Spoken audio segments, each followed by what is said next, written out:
Shalom a todos, bem-vindos ao canal Ouça a Torá. Vamos continuar o Midrash do livro de 1 Shemuel. Os filhos de Shemuel não seguem os passos de seu pai. Shemuel teve 2 filhos, Yoel e Aviá.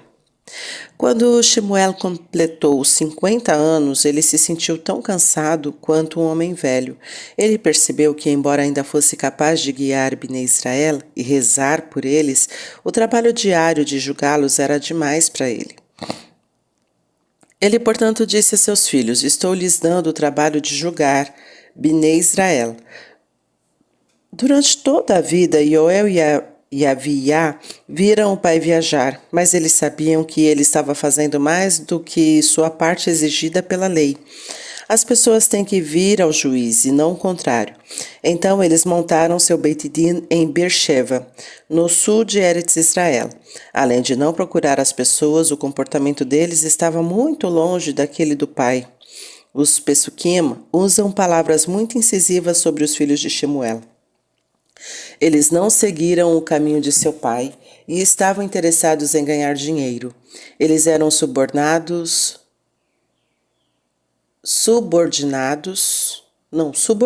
mesmo, e julgavam erroneamente. Com estas palavras, poderíamos incluir que os filhos de Shemuel eram realmente perversos. Porém, devemos lembrar que o Navi Shemuel escreveu os Pesukim como um profeta de Hashem. Quando Hashem diz que uma grande pessoa fez algo errado, pode significar algo bem diferente do que entendemos. Vamos dar alguns exemplos para explicar este ponto. Caso 1. Hannah, de 5 anos, hoje tem um dia de folga da escola. Na escola ela reza todas as manhãs, mas hoje está tão ocupada com suas bonecas que se esqueceu totalmente de rezar. Mamãe está cuidando de seu bebê que está chorando e não percebe que Hannah esqueceu de rezar. Depois do meio-dia, mamãe se lembra de perguntar para Hannah: Você rezou hoje? Não, eu esqueci, Hannah admite. Bem, por favor, reze agora, a mãe adverte. Caso 2. O Rebbe da 6ª série chamou o pai de Berel. Senhor X, sinto muito em lhe dizer, mas recentemente Berel não está rezando adequadamente. Ele fica olhando para fora da janela e, às vezes, até faz gestos para o garoto no assento ao lado durante a reza. Por favor, o senhor poderia falar com ele sobre isso?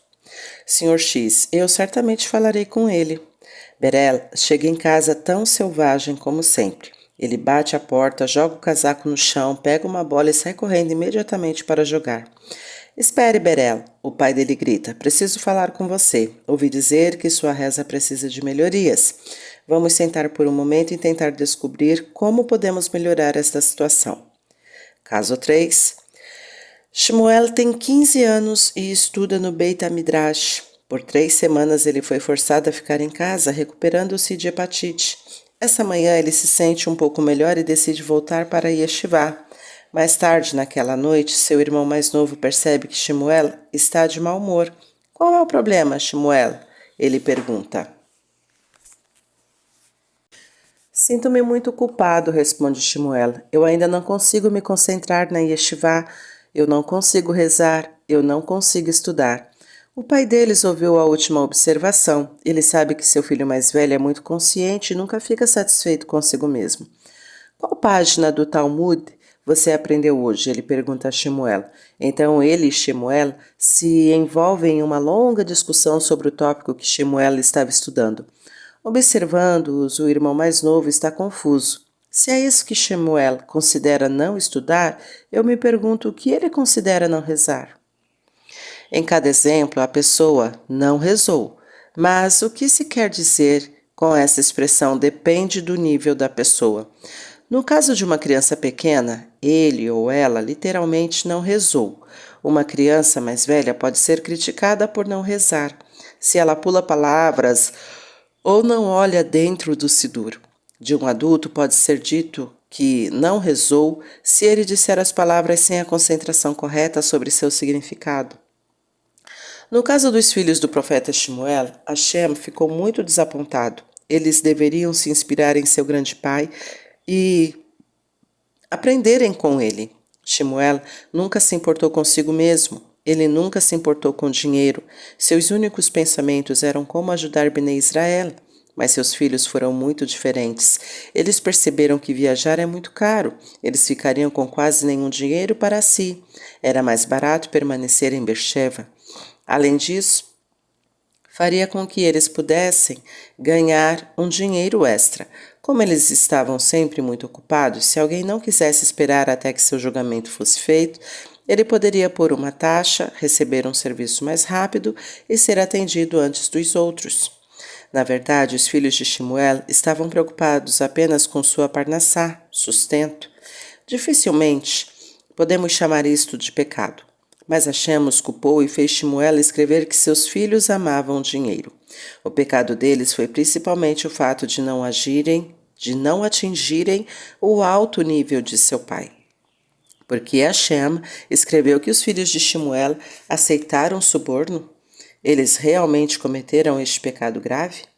Essas palavras do Pasuk significam que Yoel e Ahiá não foram tão cuidadosos quanto deveriam ser para ficar longe de qualquer coisa semelhante a suborno.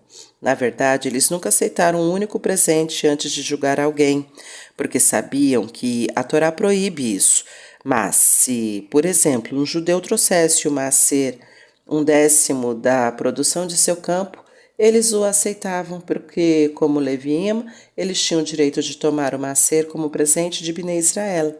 Se mais tarde o mesmo judeu voltasse e dissesse: estou tendo um problema com isso ou aquilo, vocês podem agir como juízes? Yoel e Ahiá aceitavam, mas Hashem não estava satisfeito com isso. Eles deveriam responder: sentimos muito, mas não podemos julgar o seu caso, pois você nos favoreceu dando o maaser para nós. Como Yoel e Ahiá não foram tão cuidadosos quanto deveriam, o Navi escreveu sobre eles: eles aceitaram o suborno. Vemos aqui que não podemos interpretar os Pesukim do Tanar literalmente. Temos que nos aprofundar no verdadeiro significado das palavras. Conforme explicado pelo Talmud e Midrashim, você poderia perguntar: por que Shemuel não ensinou seus filhos a agir como ele? Uma das respostas é que Shemuel era um homem muito ocupado. Ele estava sempre julgando e ensinando as pessoas, e ficava na estrada por muitos meses a cada ano. Embora certamente ele tenha dedicado seu tempo ensinando a seus filhos, a educação dele sofreu um pouco, porque ele estava sempre ocupado com o público, conforme Halbag do Aliot.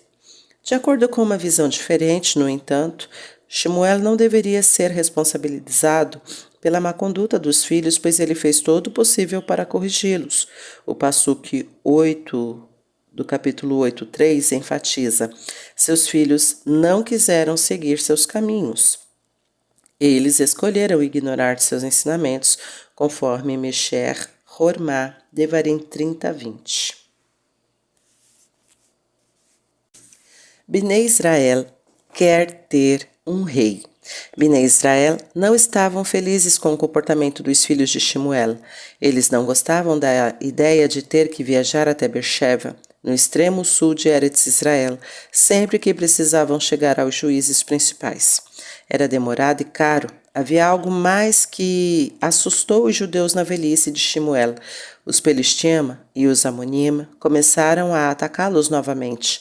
Esses vizinhos hostis não causaram qualquer problema para Bnei Israel por muitos anos, mas agora eles começaram a se comportar mal.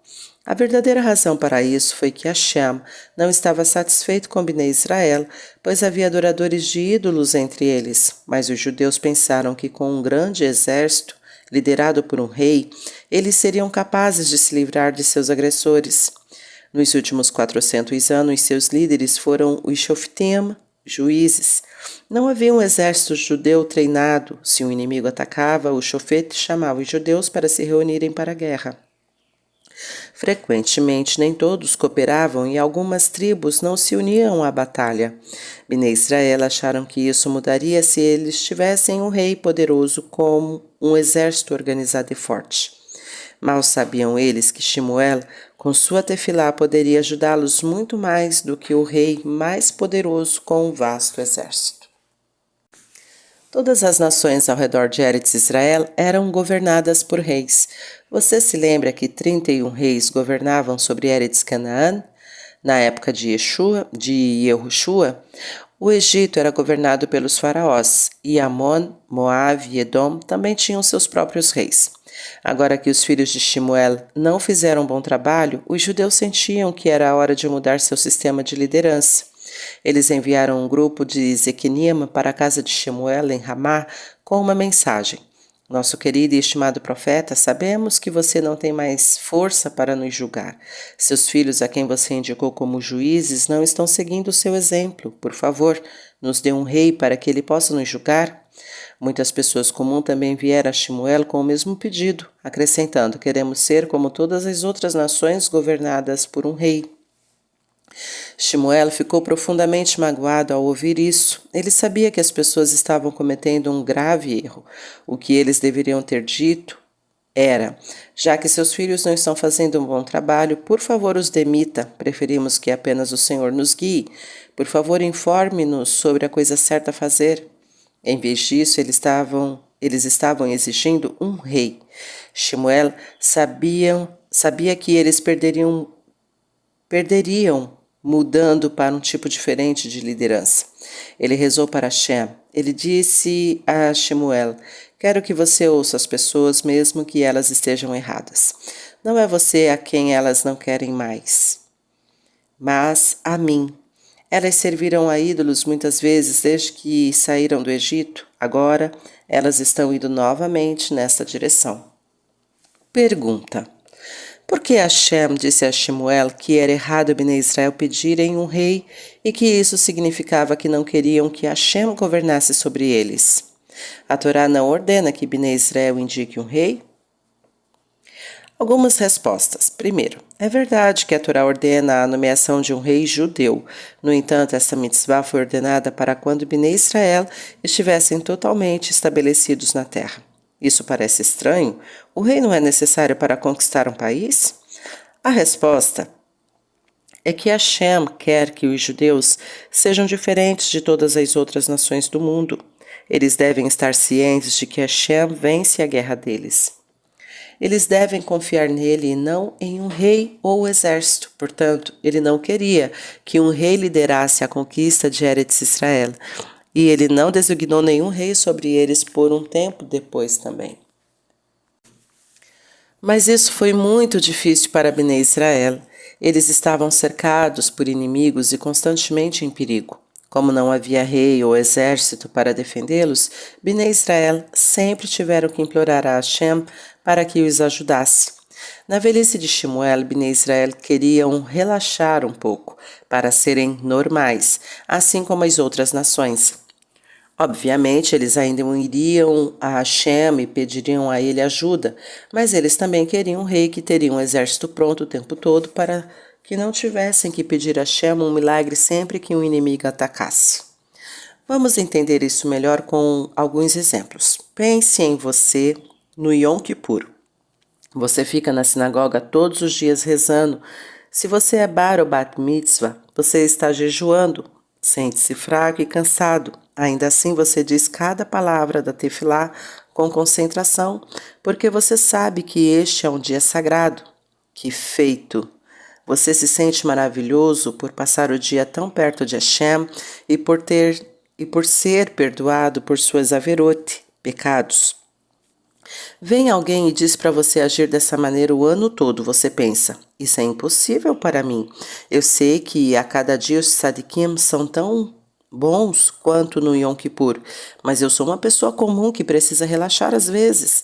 Eu não consigo cumprir o Yom Kippur o ano todo. É assim que Bnei Israel se sentiam na velhice de Shemuel. Eles achavam que era muito difícil continuarem com um modo de vida que exigia deles o mais alto nível de confiança em Hashem. No deserto, Bnei Israel estavam no mais alto nível espiritual.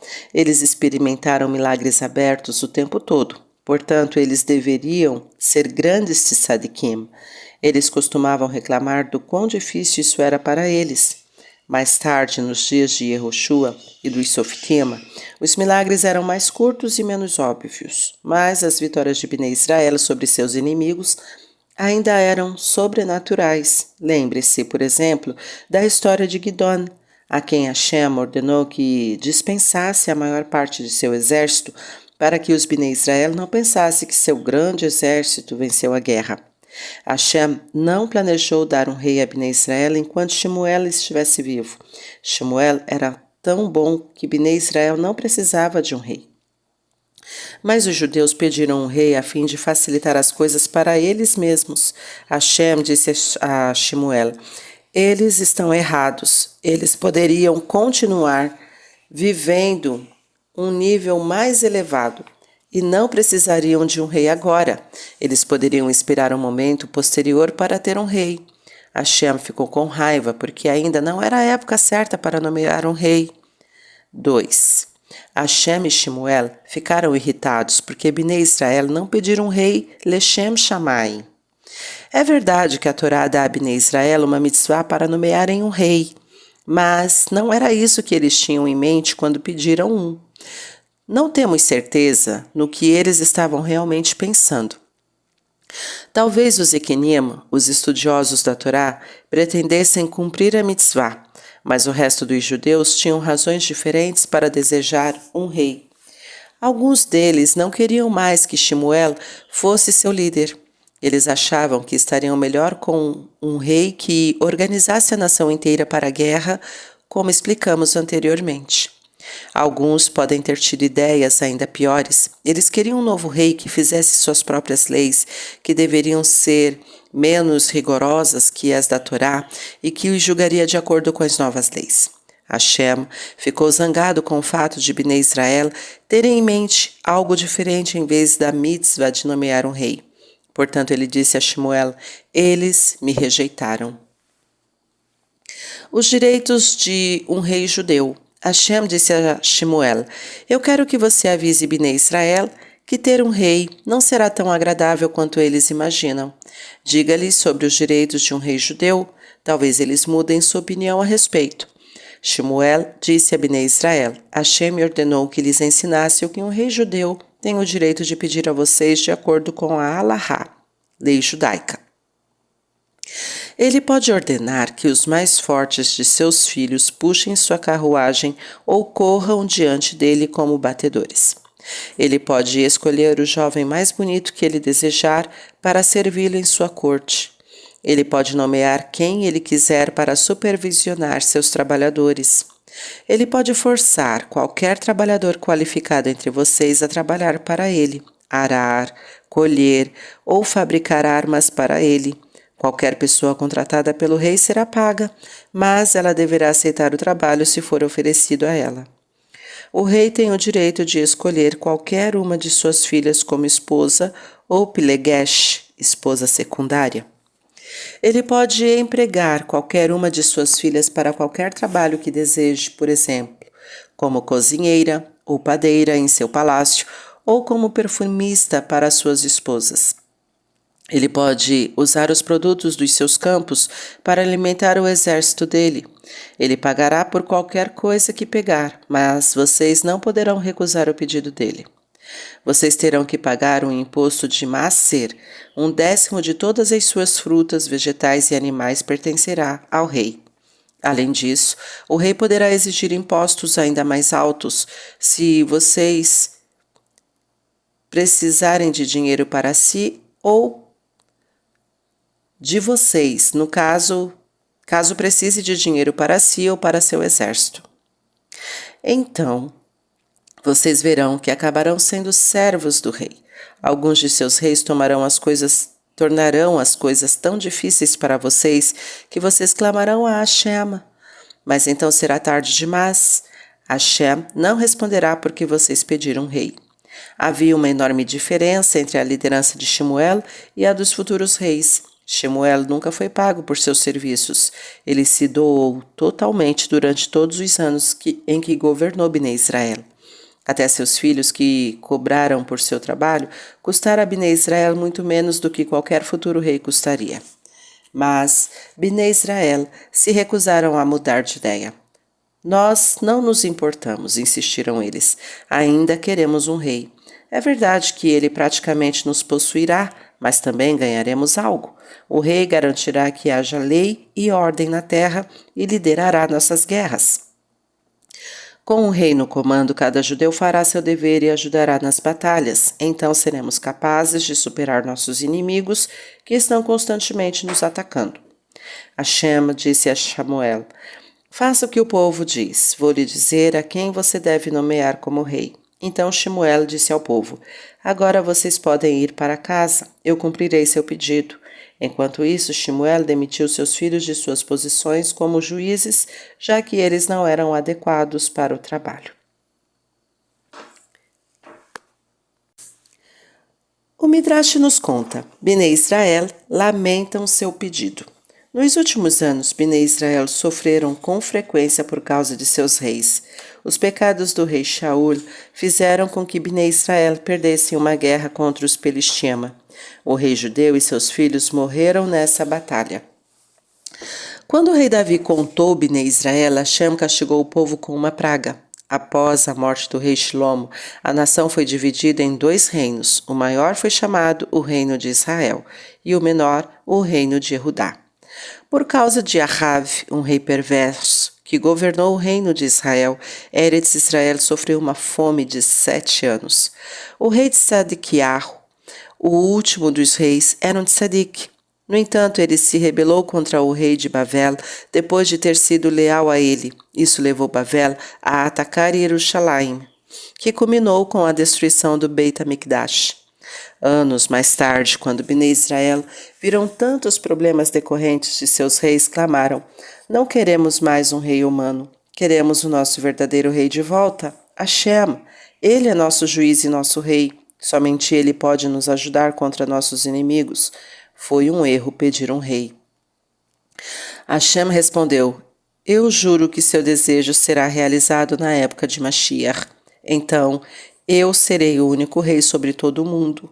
Mas podemos perguntar: Mashiach não será um rei? A resposta é que, embora o título oficial de Mashiach seja rei, na verdade ele será um servo de Hashem, cujo trabalho será mostrar ao mundo que Hashem é o verdadeiro rei. Vamos continuar em outro momento. Tá gostando do conteúdo do canal? Então curta, comenta, compartilha. Ainda não é inscrito? Então se inscreve, ativa o sininho e fica por dentro das novidades. Shalom a todos!